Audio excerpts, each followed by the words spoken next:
pensez donc un gouvernement qui ne prend pas en compte finalement l'ampleur du travail, notamment pour pouvoir relever l'école publique ?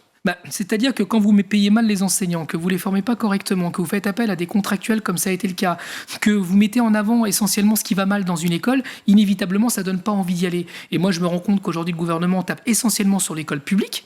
Pourquoi pas ? On peut en discuter. Mais par contre, l'école privée échappe à ses radars. Or, tout ce qu'il reproche à l'école publique existe aussi dans l'école privée. Le harcèlement des élèves, il existe aussi. Le manque de moyens, il existe aussi. Le bâti scolaire qui se dégrade aussi. La différence, c'est qu'il n'y a qu'une seule école qui a un accueil universel de tous les enfants. Et celle-ci est l'école publique. Il y a une obligation de scolariser les enfants dans ces écoles-là. Donc, à un moment donné, il va falloir arrêter de ne pas donner les moyens à l'école universelle, qui doit accueillir tout le monde, de fonctionner normalement sur les critères d'éducation nationale, pas des critères imaginaires, etc.